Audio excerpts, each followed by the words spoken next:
Lima Area Concert Band. They did a great job today. Thanks for coming out. We really appreciate it.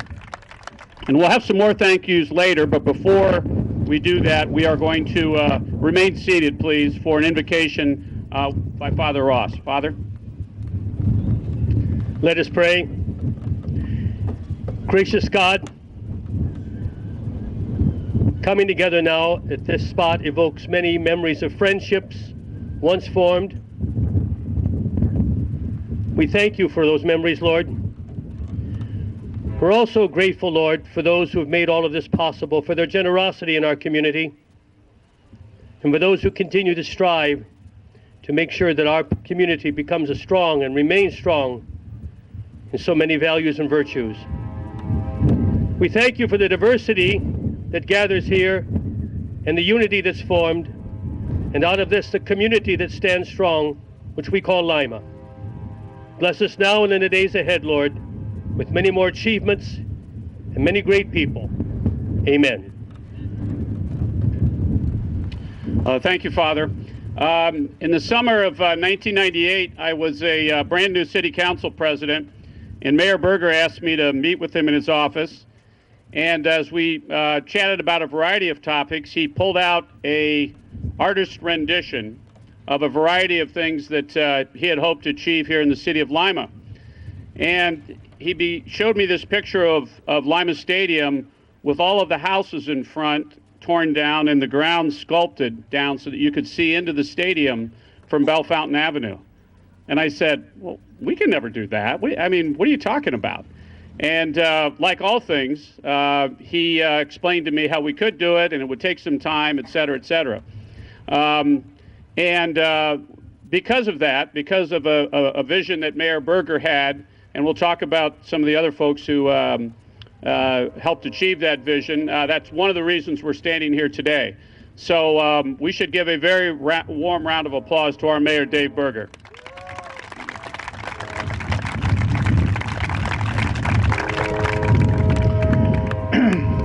Well, good afternoon, everybody. It's great to be here nearly 20 years later when we can truly be in a place that has been transformed, a place that was hidden from us until an investment was made in the real estate and in the entrance to our city. We have, in fact, today come to a point where we can truly, I think, say that this place has been repurposed and reimagined in a way that few understood at the time. But the few that did and that joined me in the process of this project, Leo being among the first and his family, and then later Representative Huffman in his role at the State House with the budget process, and then so many others that have, in fact, lent their insights and enthusiasms to create a place that I didn't see either. I never saw a children's fountain here. I really didn't see a place that would be landscaped in this way. I didn't see a place that would be as welcoming to visitors. But we are now here as a result, literally, of hundreds of people working together to make this happen. And so I want to absolutely say thank you to everyone who joined to make this day happen, and thank Leo Hawk in particular for his willingness to invest in a way that has made a difference on this side of town. And it celebrates the heritage, the historical heritage that has been handed on from the 5 schools that called this place their home field. And that story is now told here in a way that will be able to be shared continuously with future generations of athletes that are part of Lima, and part of the competing teams that will come here. So with a view toward that future, I say thank you to Leo Hawk, to the R. Hale Family Foundation, and to all who have helped make this place a reality here in the main entrance to our community. Thank you all. Thank you, Mayor Berger. In the last 30 or 40 years, I've had a lot of projects with Leo Hawk and Jeff Hawk and the R. Hale Family Foundation. It's been very interesting, some of these projects. Some of you probably, very few of you actually know that before Lima Senior stood where it stood, some folks who had the idea about putting the high school there, which was not a universally good idea at the time, came to Mr. Hawk and myself, and with the help of the ever-present, effervescent Tim Stanford, we began buying options on property. And eventually, when the decision was made, those options were donated to the city.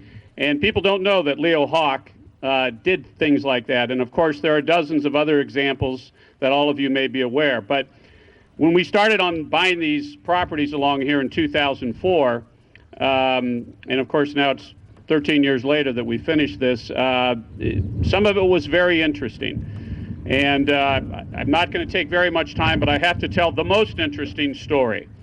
I was in my first week as a state representative in January 2007, and I was organizing my office, and we had owned about half a dozen properties here, and because there were people living in there, we decided that we had to be landlords. Well, Leo wasn't going to be the landlord, and I wasn't going to be the landlord, so we hired the very capable Tim Stanford to manage these properties. And Tim called me at my office in Columbus, and I answered the phone, and he said, "I really hate to have to call and tell you this."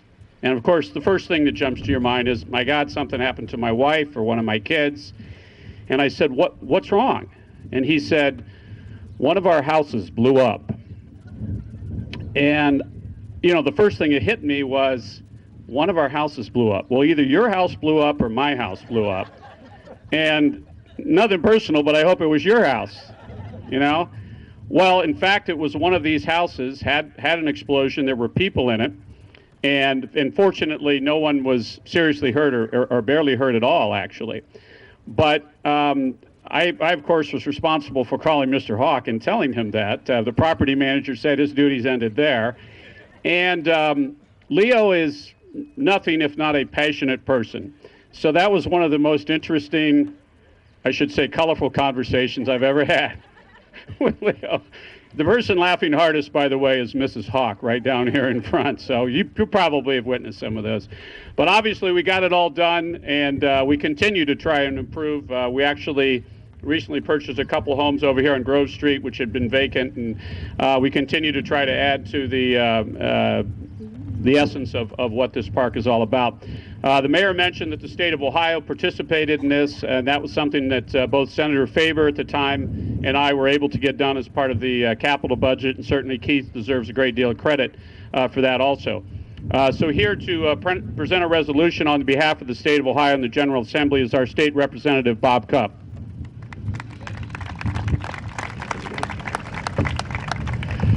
Well, first of all, let me say that I am truly invited, or honored to be invited to participate in this ceremony, which dedicates a new landmark in our community, and to recognize all those who made it possible. I think a dedication is a symbolic moment, one that links the past, the present, and the future, each to each other. Because to arrive at this moment, there first was a dream to build upon the storied past of this historic stadium and to improve its surroundings and to amplify its identity. And then there was developed a shared vision to bring the dream into reality. And that which followed was a collaboration of many individuals to finance, design, and construct its physical existence, which we now see and enjoy. So today is a recognition of all of those stages and the contributions, commitments, and efforts that have erected this new community landmark. But I think, as we all know, a dedication is also a forward-looking event, recognizing that what is past is but prologue. For it is in the future, forward from today, when the benefits of this great gift to the community are to be fully realized. So may all who pass here be inspired by the dreamer's vision, be uplifted by the designer's ingenuity, appreciate the workman's skill in its construction. May all who pass here enjoy this gateway to the athletic competitions to be waged on the adjacent playing field, and value the gift that those in the present have bestowed upon the future. And so it is my pleasure to present a recognition from the Ohio House of Representatives on this occasion, and I will read just one paragraph of that. Lima Stadium Park convincingly reveals how very much can be accomplished by a group of conscientious people with clear objectives and firm resolve. They have shown a commendable spirit of cooperation and responsibility, and we are pleased to honor these fine individuals for their outstanding display of civic unity. As citizens of the area continue to support this new facility, they can take pride in the progress of the community and look forward to enjoying a prosperous future. Thus, with genuine satisfaction, we pay tribute to the Lima Stadium Park on its dedication and salute all those who helped bring this project to completion. Signed by myself as your state senator and Speaker Clifford, I'll get that right, Cliff Rosenberger, Speaker of the Ohio House of Representatives. Thank you very much. Just to clarify, I am the state senator. Yeah, you are state senator. Yeah, okay. Yeah, what did I say? Just to clarify, I'm the state senator. Okay, he's the state representative, but that's not that important for the record. Oh, good Lord. Was it Mother of Pearl? That's what you say about it, right? All right. Obviously, we can see by the folks here today in the origin of Leo's work through the many years that family is a core value for Leo Hawks. So, and the foundation that actually is responsible for much of the background work here is represented today by Leo's oldest and my good friend Jeff Hawk. Jeffrey.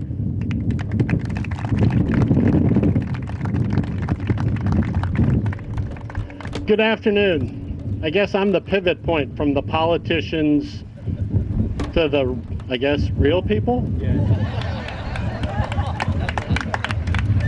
My name is Jeffrey Hawk, and I have the privilege of serving as chairman of American Trim. My parents, Leo and Arlene Hawk, started the R. Hale Family Foundation to support projects that personally impact the lives of families and children in the communities where we live and work.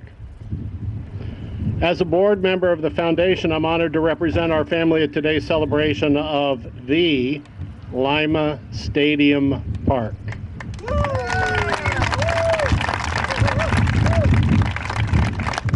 Our foundation's support of the Lima Stadium Park project was a perfect fit of the strong ties our family has to the Lima community. We have owned and operated American Trim for over 50 years. My father, Leo, graduated from St. Rose and was a member of its football team. Go Cardinals. My siblings and I were raised in Lima and are graduates of Lima Central Catholic High School. And for the record, the greatest graduating class was the class of 1976, in spite of whatever Father Herr told you. My sons, too, were born and raised in Lima and are proud graduates of Lima Central Catholic and have played soccer on this field. My family has been tied to events at the stadium all my life. In fact, before I was born. Our family participated in this project not only to improve a portion of Lima, but to highlight a valuable community resource, Lima Stadium. Since we started acquiring properties, the project has evolved. Explosions not intended. We envisioned this green space being used for several purposes. Providing an inviting space for fans to enjoy events at Lima Stadium. Providing a recreational space for families and children of all ages. And most importantly, to preserve Lima Stadium's football history for future generations. As you explore this beautiful park, we encourage you to read the historical markers. In those descriptions, you'll learn of stories of Lima's football history in the athletes who competed on the gridiron here at Lima Stadium. We also hope you'll see that athletic competition, together with classroom learning, develop lifelong skills like teamwork, perseverance, hard work, sacrifice, and dedication that lead to success in life. It's my hope, the hope of my parents,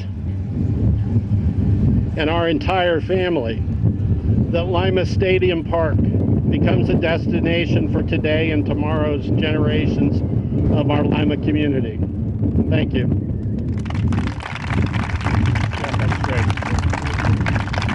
Thanks, Jeff. That was great. Really appreciate it. Many do not know that Bob Sigerson, Hall of Fame basketball coach and winner of state championships, etc., also played football for the Lima Central Catholic Thunderbirds, and for a brief period of time held the record for most receptions in one season. He's pointed out to me earlier today after I asked him. But Bob did much of the research for the markers that are here, along with other folks. Both he and Dave Cheney are going to talk about some of the people who helped with that. But here to talk a little bit about LCC and St. Rose football is Coach Bob Sigerson. Thank you. Thank you. The historian in me wants to take us back to that fall evening in 1936 when the original Lima Stadium was dedicated. And I want you to look at it through the eyes of a 9-year-old boy. And that boy's name was Bugs Cook, who grew up to become a longtime beloved athletic trainer at Lima Senior High School. May he rest in peace. But when I was doing an article for the Lima News when the original structure was demolished, he told me this story. He bugged his mother that day because he wanted to go to that game 81 years ago. And finally, he talked her into it, and he lived on Ewing Avenue, and he and his mother jumped on a trolley car, and they took the trolley from Ewing to the town square, cost a nickel for the ride, and they walked up Market Street to that game. By the time they got here, the game was sold out, and they weren't letting anybody in. So he told me that he jumped over the fence and snuck in and watched that game, and his mother walked to a friend's house the house was located right where this park is. And the woman who was her friend had a balcony on the back porch, and she crawled up a ladder and sat on that balcony. So 81 years ago, just picture Mrs. Cook sitting on a balcony right where we are right now and watching this game. And think about all those people that will be watching games from this spot here in the future. Think of all the memories that the athletes who competed on that field and the fans who enjoyed that have over that 81 years. I have my own special memory. When I was 17 years old, I caught my first touchdown pass at this stadium on the northwest end of the end zone. I remember running my pattern, and I put my hands out to catch the ball. When I looked back for the ball was in my hands already. The quarterback, Mike Williams, had thrown the perfect pass, all right? I was so shocked by the event that I took the ball and I threw it as high as I could in the air. It'd be a penalty today. But it wasn't a showboat act. It was an act of sheer exuberance and excitement. I was so happy. I didn't know how else to respond. And I sit here and I look at that field and I look at the history that I helped write for both St. Rose and for Lima Central Catholic. And I thought about all the athletes. And not just the football players, but all the soccer players and all the track and field athletes and, all the musicians who marched in marching bands and all the cheerleaders and all the fans and all the coaches and all the people over that 81-year period of span who have memories that they cherish now. And to think that we have a memorial now where we can give thanks to people and that those memories won't be lost because everybody has their own memories. So let me take a moment on behalf of all of those people who have memories of that great stadium and thank Mayor Berger and State Senator Huffman, especially to Leo Hawk and his family, but to everyone who had a hand in bringing this vision to fruition. We say thank you. Thank you. Thanks very much, Bob. And since you got to tell about your memory, okay. September 24th, 1977, I'm in the 10-yard line, and we have the standard punt play. St. Mary's kicks the ball down to us. I catch the ball, and I'm supposed to turn and hand it to Eddie Riepenoff going behind me. There was about 6 guys from St. Mary's coming right at me, and as I turned to hand it to Eddie, he was in the end zone. And I said, well, that's not going to happen, so I just turned to try to make the best of it. Well, the Rough Riders aren't as smart as we thought they were. They thought I was going to pitch it back to him, and they all went running right by me. In which case, I looked around and just started running. And some of the shocked members of my team, Tim Johns and Steve Contini, kind of ran along with me. And there's a myth that that's perhaps not, the longest punt return in Lima Stadium history. At least some of my friends keep that alive. Whether it's true or not, I don't know. There are so many great teams from Central and South and Lima Senior. I think it's probably fair to say the most significant athletic event in the history of this city is Lima Senior's state championship football game in 1996. So there's so many things to talk about. What we did today was ask probably the most noted Lima Senior, Lima Public School athlete to come up and talk a little bit about that, and also talk about all of the folks who helped him put some of these markers together. And that's Judge Dave Cheney. Judge. Thank you, Matt. I want to indicate that I consider this one of the finest privileges I've had in my life to be able to address you. I'm basically next to last, except for what Mr. Lepo is going to tell you about the work they've done, which is fabulous, by the way. But a little of my thunder has been stolen, so bear with me if I elaborate on something that might be a bit redundant. First of all, I've known Leo a long time, and I've always had tremendous respect for him. I've known Mrs. Hawk for quite a number of years, too. And I can't let this go without starting this talk by thanking personally Leo and his wife and their family, and the teamwork that he surrounded himself with.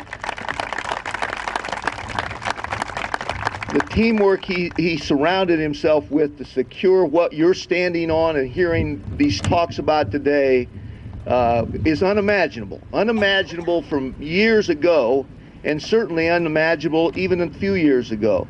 I happened to grow up about 2.5 blocks over that way, and I can remember the days when I walked in junior high school, for example, to Schoonover Pool down through this neighborhood.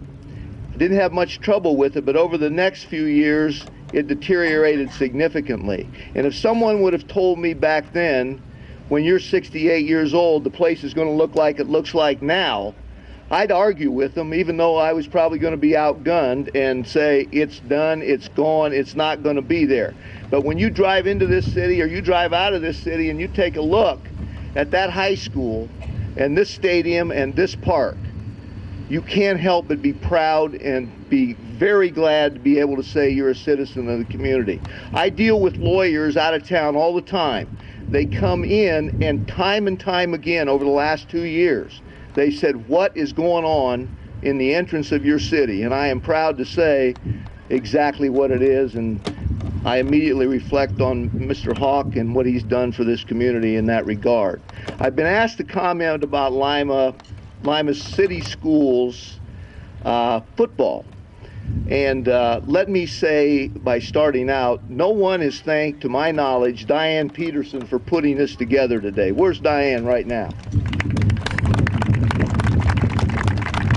Now, I don't know, where's she hiding? Behind you? Behind me? Nevertheless, Diane needs a good round of applause, and I thank you for that. But I got to start off by telling a quick story about her husband.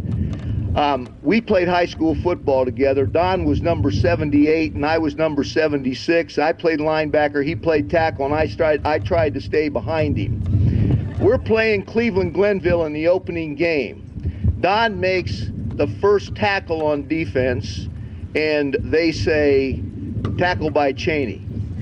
Don at that point simply looked at me. Obviously, there was a question between the fellow who was spotting for the announcer and trying to figure out the difference between the 78 and the 76. I kind of figured that maybe it was something to do with me being a senior and Don being a junior. Never figured it out. Nevertheless, Second play of the game, Don Rogers makes the tackle. The announcer says, tackle by Cheney. By then, Don is saying something. He's not just looking at me. Third play of the game, and I'm not kidding. Don makes the tackle. Cheney makes the tackle according to the PA system. This time he said, well, are you paying the announcer off or is he blind? It inspired me. I blocked the punt on 4th down. Cleveland-Glenville, that was pretty good competition, as you realize. But nevertheless, I want you to think about some things. How many folks here know where South High School used to play their home football games? Anybody? Don't see many hands, but there may be some. There's one, and how many got to see South play a game at that old place? Not many, but a couple. They played over there on St. John's Avenue behind South High School. Now, can you imagine the contrast between playing there with bleachers that were about as high as I'm standing off the ground right now versus what we have here, and particularly what we have here with this park? Who knows where Central played their games? Central High School. Road Park, or there were occasions they played at Horseman School.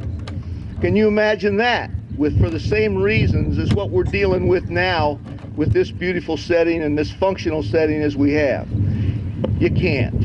And so think about what's been done and the accomplishment associated therewith and the effort that's been put in. Let me also make a comment with respect to what we've heard here today. There's been some nice speeches, there's no question about it. But what's not going to be remembered is likely much of those speeches. What's going to be remembered is the individual's contact that they've had with that stadium. And, you know, somebody can say, Cheney, it's easy for you to say that. You played football and you weren't bad at it. But that's not the only thing that we deal with as it relates to that stadium.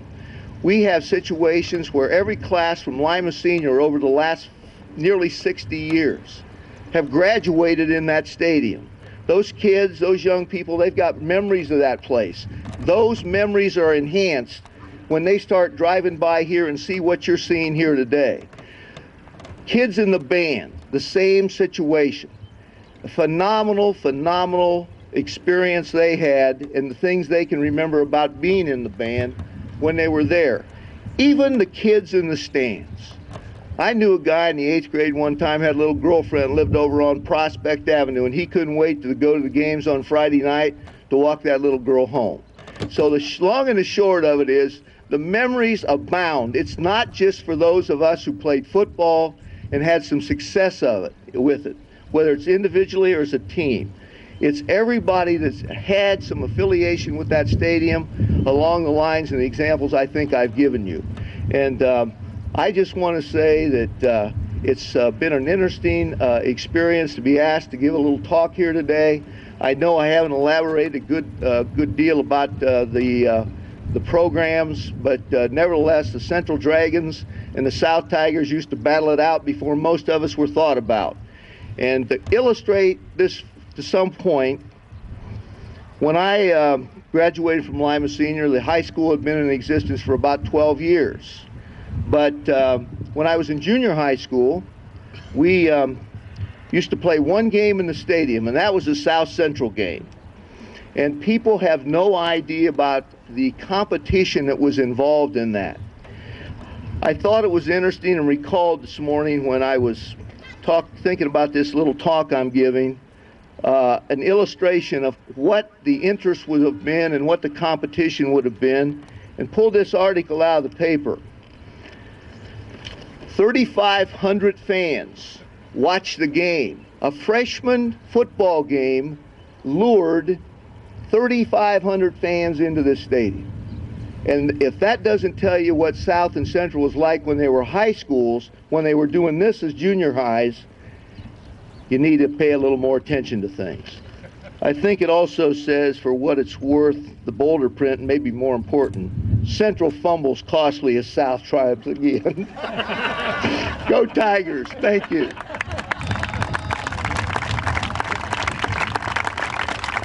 Any rebuttal by any Dragons out there? Just a couple things. Bob Sigerson is largely responsible for the St. Rose and LCC markers for the content on there.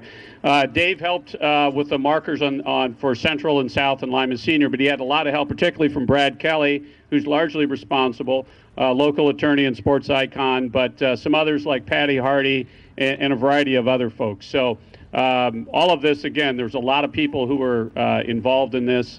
And that's very helpful. Our final speaker is the artist who envisioned the monuments, all 5 of the school monuments, but certainly the monument here that's kind of the centerpiece of this. So we asked Dave Leppo to get up and say a few words about his vision. That's you. Yeah, thank you. I was told maybe before the event just started, let's say 20 minutes ago by Matt, that you've got to say something. So that's always kind of a little scary thing, especially when you're around a bunch of former athletes. And I finally sort of, as I've been sitting here, realized I wore the wrong shoes here. I should have wore hip waders. But anyways, let me tell very briefly how our participation came to be. We've known the Hawk family for, I think, 40 years. And we've been involved in different various projects, and there was a day, I'm thinking 2 years ago, that Leo walked into the studio and he says, "I've got something for you to do." And I looked at him like I've looked at him many times and said that I'm leaving for Turkey on a project. I'm not going to be here and have it done by next week. So he planted something, the creative thing, into my mind before we took off on this project to Turkey. And upon our return, the very next day upon our return, he was at the doorstep. And we knew that we were involved in something more than just something to wow people for. You get called in on to do a work of art, and you're usually, let's wow you, and then we unveil it, and there it is. This one was a special project because not only because of Leo and the family, but because of all the different participants in this project. And we realized that because of that, it had to be a collaborative approach. And the ideas of this piece evolved. It didn't say, "Here it is, folks." It evolved. And we had different committees form throughout the creativity of the design process, and had our little meetings.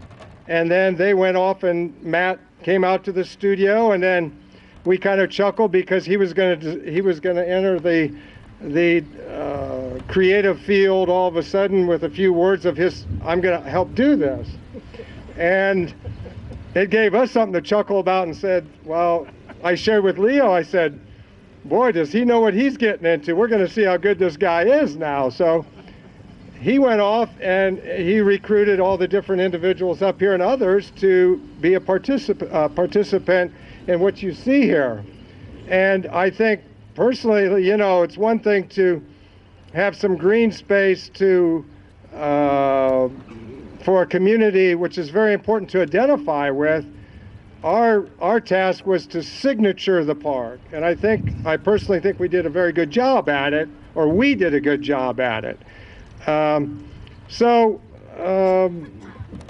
Maybe one last thing I can say to Leo personally, and something he's instilled in me, is this idea of vision. And the idea of vision, out of due respect, is not only for something in the past, and obviously something from the future, but has very little depth or meaning or possibility if you take a look within yourself at that moment and apply the effort and passion to do something that the idea of fulfilling a vision. So, Leo, thank you very much. Arlene, thank you very much. To the entire Hawk family, thank you, thank you, thank you, thank you. Thank you, David. Thanks, David. Thanks very much. We have two final tasks before we finish our program today, and that's to unveil two commemorative markers. And so, Leo, what we're going to do is have you travel down to the other side of that marker over there, and that's going to be unveiled, and then I'm going to read it to you. How about that? You ready? I got to get up. You got to get up and go down there. Yeah, you had to get down up eventually anyway, right? All right. No, we're going to go right down. Yeah, we should all go. Right behind. I don't know. You all can come back.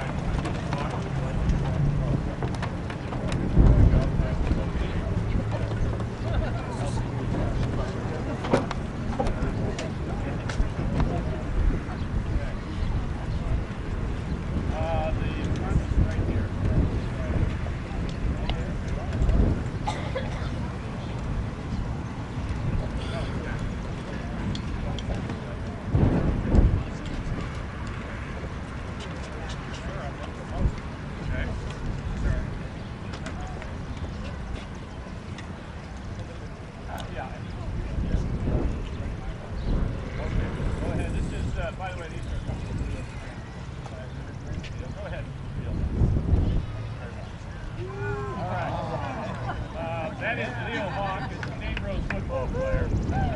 Leo, the marker says, I'll try to be as loud as I can, the citizens of the city of Lima express deep appreciation to the Leo and Arlene Hawk family for their profound contribution to the establishment of Lima Stadium Park on this day, the day of its dedication.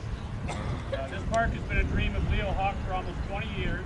It's a tribute to his humble beginnings, the vision he has displayed throughout his career, and his love for this community. Mr. Hawk's upbringing and his strong, faith-filled family provided the foundation for his lifelong commitment to a quality, well-rounded education for all. The park is a testament to the belief that a community is stronger through the experience of education through athletics. The Hawk family has been steadfastly committed to the thousands of area families who have contributed to the success since the original founding of the company as Lima Tool and Die, who have contributed to the success of American Trim, formerly known as Superior Metal Products. Since the original founding of the company as Lima Tool and Die in 1948, the Hawks have transformed their small family business into a world-class research and manufacturing operation. Despite the company's multiple locations and customers across the globe, the headquarters of the company remains in Lima to this day.